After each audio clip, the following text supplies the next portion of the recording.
बिस्मिल्लाहिर्रहमानिर्रहीम। बेटा हम लोग जो हैं स्टडी कर रहे हैं economies of scale. Economies of scale के बारे में मैंने लास्ट टाइम बताया था। इकोनॉमी को बोलते हैं, इकोनॉमी का मतलब होता है सेविंग, हम सेविंग कर रहे हैं। और स्केल का मतलब होता है प्रोडक्शन लेवल। तो इकोनॉमीज ऑफ स्केल का मतलब क्या है? When a business go for larger level of production, when a business operate at larger scale, तो लार्जर स्केल पे ऑपरेट करने की वजह से there is some saving in cost, there is reduction in average cost. हमें कुछ फायदे होते हैं, हमें कुछ बेनिफिट्स होते हैं। वो बेनिफिट्स कॉस्ट की शक्ल में भी होते हैं, वो बेनिफिट्स आउटपुट की शक्ल में भी होते हैं। देखिए हमारे पास जो एवरेज कॉस्ट होती है वो कैसे फाइंड होती है? पहले ऊपर लिखते हैं हम टोटल कॉस्ट और डिवाइड करते हैं नीचे उसको टोटल यूनिट से। तो बात सुनिएगा गौर से, हम ऊपर लिखते हैं टोटल कॉस्ट, डिवाइड करते हैं टोटल यूनिट से। अगर टोटल कॉस्ट में कमी आए तो आपके पास एवरेज कॉस्ट क्या होगी? कम होगी। दूसरा, यूनिट्स बढ़े, यूनिट्स में इजाफा हो तो इससे भी क्या होगा? एवरेज कॉस्ट में कमी आएगी। तो हमने लास्ट टाइम सीखा था इकोनॉमीज ऑफ स्केल क्या है। When a business operate at a larger scale, there is reduction, there is saving which lead to, there are some benefits which lead to saving, and overall there is reduction in average cost। उसको प्यार से हम क्या कहते हैं? Economies of scale. और उसके अंदर हमने कुछ चीजें पढ़ी थी। सबसे पहले हमने पढ़ी थी, हमने इकोनॉमिक्स के से पढ़ा था फाइनेंशियल इकोनॉमीज। फाइनेंशियल इकोनॉमीज में मैंने कहा था कि larger business has many finance option, मतलब वो शेयर इशू कर सकते हैं, वो बिजनेस से बैंक से लोन ले सकते हैं, सॉफ्ट टर्म पे ले सकते हैं, रिड्यूस रेट पे ले सकते हैं। तो मतलब ये भी एक एडवांटेज होता है इससे यानी फाइनेंस की शक्ल में भी उनको एक एडवांटेज होता है। मैनेजरियल इकोनॉमी को मैंने बताया था, larger business specialist manager hire कर सकते हैं। फाइनेंस के अंदर एक सीए होल्डर को हायर कर सकते हैं। मार्केटिंग के अंदर एक ऐसे बंदे को हायर कर सकते हैं जो मार्केटिंग कर सकता हो, जो क्या कर सकता हो? मार्केटिंग कर सकता हो। तो ऐसे बंदों को हायर करने से क्या होता है? हमारे आउटपुट में इजाफा होता है। आउटपुट में इजाफा होता है तो हमारी एवरेज कॉस्ट में कमी आती है। बेटा आप अभी आए हैं, क्या नाम है, कृपा बेटा मुझे सिर्फ ये बताइएगा, आपको मेरी आवाज आ रही नहीं आ रही? जल्दी बताइएगा। वैसे भी मैं ये सेशन रिकॉर्ड कर रहा हूँ। मुझे चैट में बताइएगा, वॉइस नोट में मत बताइएगा, चैट में बताइएगा। Are you listening to me? मुझे चैट में बताइएगा कृपा बेटा, are you listening to me? ठीक है। अच्छा जी, मार्केटिंग इकोनॉमी भी मैंने लास्ट टाइम नहीं बताया था। मार्केटिंग इकोनॉमी में बता दूं। मार्केटिंग इकोनॉमी इज कि larger business have their on delivery units. Larger business के पास क्या होते हैं? अपने डिलीवरी व्हीकल्स होते हैं। लार्जर बिजनेस के पास समटाइम लार्जर बिजनेस अपना मीडिया चैनल भी ओन करते हैं। जैसे मैं एग्जांपल दे रहा हूँ, आप लोगों ने सिल्क बैंक का नाम सुना होगा। सिल्क बैंक पाकिस्तान का मशहूर बैंक है। तो पाकिस्तान के अंदर एक समा चैनल है, वो उन्होंने उसको टेक ओवर किया हुआ है। समा चैनल को वो लोग ओन करते हैं। तो इसका फायदा क्या है लार्जर बिजनेस का? कि उनको अगर कोई ऐड दे रहा है, उनको कोई मार्केटिंग कैंपेन चला रही है, तो वो उनको बहुत बहुत रिड्यूस रेट पे पड़ेगी। अगर उनकी अपना कोई चैनल नहीं होता तो उनको ठीक ठाक कॉस्ट बेयर करनी पड़ती। तो मार्केटिंग इकोनॉमीज क्या है कि लार्जर स्केल पे जब बिजनेस ऑपरेट करता है तो उसके अपने डिलीवरी व्हीकल्स होते हैं, जिससे ट्रांसपोर्टेशन कॉस्ट कम हो जाती है। दूसरा, ये लोग अपनी मार्केटिंग टीम हायर करते हैं। तो इनको अगर कोई एड बनवाना है, इनको कोई वीडियो बनानी है, इनको कोई पोस्टर बनवाना है, तो इनके पास अपने डिजाइनर्स बैठे हुए होते हैं जो उनको पोस्टर्स वगैरह बना के दे देते हैं। तो वो उनको काफी सस्ता पड़ता है। ये क्या कहलाता है? ये कहलाता है marketing economies. that business when business operate at larger scale, they own their own delivery fleet, they own their own delivery vehicle, which lead to reduction in transportation cost. They have their own marketing team, which lead to reduction in promotion cost. ये क्या कहलाएगा? Marketing economy. Purchasing economy हम last time पढ़ चुके हैं कि हम bulk में बाय करते हैं, तो बल्क में बाय करने पे ट्रेड डिस्काउंट्स मिलते हैं, तो एवरेज कॉस्ट कम होती है। टेक्निकल इकोनॉमी में पढ़ा चुका हूं आप लोगों को कि बड़े बिजनेस फ्लो प्रोडक्शन करते हैं, बड़े बिजनेस कैपिटल इंटेंसिव होते हैं, बड़े बिजनेस टेक्नोलॉजी का यूज करते हैं। तो टेक्नोलॉजी से कॉस्ट में इजाफा होता है, लेकिन साथ में प्रोडक्शन भी बढ़ती है, तो इससे क्या होती है? एवरेज कॉस्ट कम हो जाती है। ठीक है। अच्छा, तो ये पेपर में बड़ा इंपॉर्टेंट है बेटा, जो इकोनॉमीज ऑफ स्केल है पेपर में बड़ा इंपॉर्टेंट है, आपको पढ़ना पड़ेगा। ये बता दूं मैं आपको, डिसइकोनॉमीज ऑफ स्केल क्या होता है?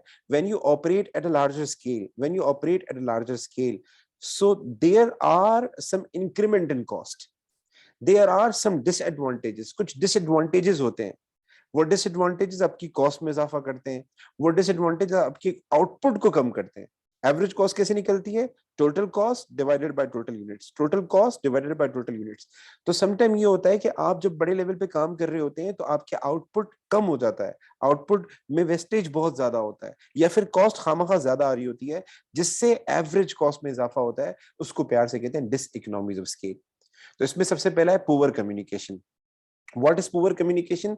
When you operate at a larger scale, तो चेन बड़ी हो जाती है, चेन बड़ी हो जाती है। मतलब पहले पहले ऑनर होता था एंड वर्कर्स होते थे, देयर वाज नो वन। अब ऑनर के बाद कौन आ गया? डायरेक्टर आ गया। डायरेक्टर के नीचे कौन आ गया? मैनेजर आ गया। मैनेजर के नीचे कौन आ गया? जूनियर मैनेजर आ गया। जूनियर मैनेजर के नीचे कौन आ गया? आपका सुपरवाइजर आ गया। सुपरवाइजर के नीचे कौन आ गया? वर्कर आ गया। There is a larger gap between the owner and worker. इससे दो काम होते हैं। एक, जो कम्युनिकेशन होती है वो थोड़ी स्लो हो जाती है। कम्युनिकेशन जो होती है वो टाइम कंज्यूम करती है। तो अगर मार्केट डायनामिक है, अगर पीक पीरियड चल रहा है, ऑर्डर्स बहुत ज्यादा है, तो थोड़ा बहुत आपकी कस्टमर्स की जो कस्टमर्स को जो सर्विस देते हैं उसमें मसला आ सकता है। बड़ी एग्जांपल दो, बारबेक्यू नाइट कितना अच्छा बिजनेस है, इसने हैदराबाद में भी अपनी ब्रांच खोली, इसने पाकिस्तान के दूसरे एरियाज में भी ब्रांच खोली, लेकिन उसको अपनी ब्रांचेस बंद करनी पड़ी। क्यों? क्योंकि कराची की जो ब्रांच है वहां कम्युनिकेशन, ऑनर को पता है क्या हो रहा है, लेकिन जो हैदराबाद की ब्रांच है वहां ऑनर को पता नहीं होता था क्या हो रहा है। ठीक है, फेस टू फेस चीजें सुपरवाइज करना मुश्किल काम था। आप कराची भी आए, हैदराबाद भी आए, लाहौर भी जाए, it was a tough job. तो इससे क्या हुआ, उनकी सर्विस में मसला आ गया, एंड एट द एंड उनका हैदराबाद का बिजनेस बंद हो गया। Same this thing lead to demotivation of worker. देखिए एक बात हमेशा याद रखना, जब ऑनर एंड वर्कर के दरमियान गैप कम होगा, मतलब ऑनर को सारा पता होगा वर्कर के बारे में, डेली वो वर्कर से पूछ रहा होगा, उसको ये पता होगा मेरे वर्कर के क्या नाम है, वर्कर का क्या क्या हाल है, तो इससे क्या होता है, वर्कर को इंस्पिरेशन मिलती है, वर्कर को एक सेंस ऑफ बिलोंगिंग मिलता है, वर्कर को एक ऐसा लगता है कि I am the part of the team, I am the part of this organisation. लेकिन जैसे जैसे आप आपके और वर्कर के दरमियान गैप बढ़ता है, तो वर्कर अपने आप को रिमोट फील करता है, वर्कर अपने आप को मशीन की तरह फील करता है, and this thing lead to demotivation. बस वो क्या करेगा, उसको कहीं और अच्छी पे मिलेगी, आपको छोड़ के चला जाएगा, उसे कहीं और अच्छी वर्किंग कंडीशन नजर आएगी, वो आपको छोड़ के चला जाएगा। ठीक है, तो ये चीज आपकी। और पुअर कंट्रोल का मतलब क्या है? सुपरविजन कम हो जाती है। देखिए मैं एक सिंपल एग्जांपल दे रहा हूँ। क्लास में 10 बच्चे हैं, टीचर पढ़ा रहा है तो अच्छा पढ़ाएगा, बच्चों को होमवर्क भी चेक करेगा, बच्चों का फीडबैक भी लेगा। लेकिन क्लास में आप 40 बच्चे कर दें, क्लास में नंबर ऑफ स्टूडेंट्स बढ़ा दें, तो व्हाट क्या होगा? जब 40 बच्चे हो जाएंगे तो लाजमी बात है शोर होगा, डिसिप्लिन प्रॉब्लम होगी, एंड ऐसा भी होगा आप कई कई बच्चों का होमवर्क नहीं कर चेक कर पाएंगे, एंड एट द एंड ये होगा कि आपकी प्रोडक्टिविटी खराब हो जाएगी, आपका रिजल्ट अच्छा नहीं आएगा। तो ये हमारे पास पुअर कंट्रोल है कि due to many branches, due to business operating at different location, due to many departments, owner cannot do the work efficiently. Owner cannot supervise each and every department. Owner cannot supervise each and every location effectively.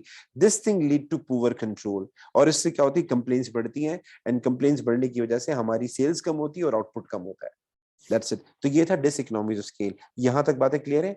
डिसइकोनॉमी scale में क्या होता है? Production कम होती है, vestiges ज्यादा होते हैं, अगर आउटपुट प्रोड्यूस भी होता है तो खराब होता है। यहां तक बातें क्लियर है? कृपा बेटा, is everything clear? Diseconomies of scale वाला कॉन्सेप्ट क्लियर हुआ?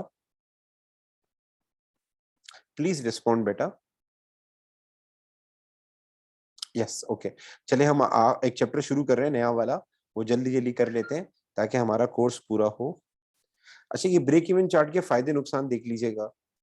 ब्रेक इवन चार्ट का शायद मैंने आपको बताया था कि ब्रेक इवन चार्ट जब हम बनाते हैं तो हमारी कुछ अजम्पशंस होती हैं।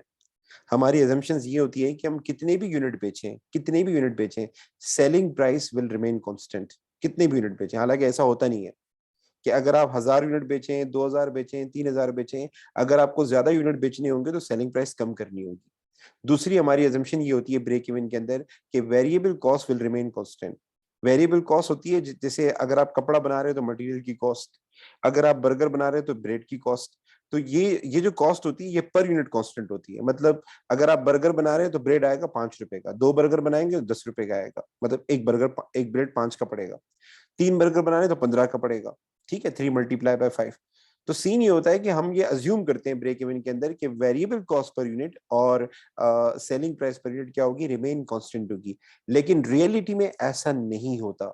रियलिटी में क्या होता है? जब आप ज्यादा यूनिट बेचते हैं तो आपको अल्टीमेटली सेलिंग प्राइस रिड्यूस करनी पड़ती है लोगों को इनकरेज करने के लिए।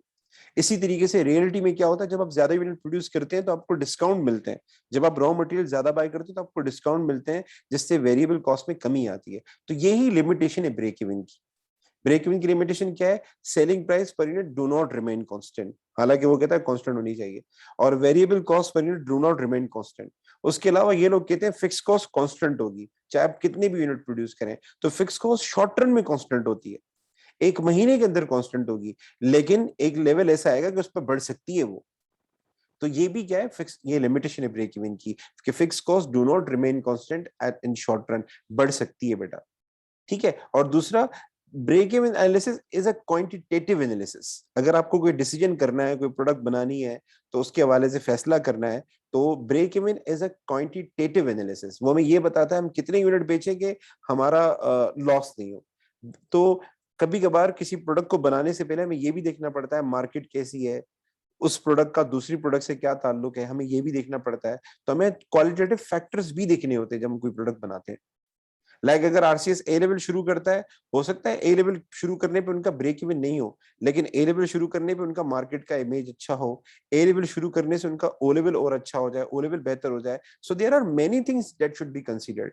तो ब्रेक इवन एनालिसिस क्या है, एक क्वांटिटेटिव एनालिसिस है, वो क्वालिटेटिव फैक्टर्स नहीं देख रहा होता। ये क्या है, इसकी लिमिटेशंस है। चलिए जी, हम आगे चलते हैं। आगे मैं इसको स्टॉप करूं पहले, ताकि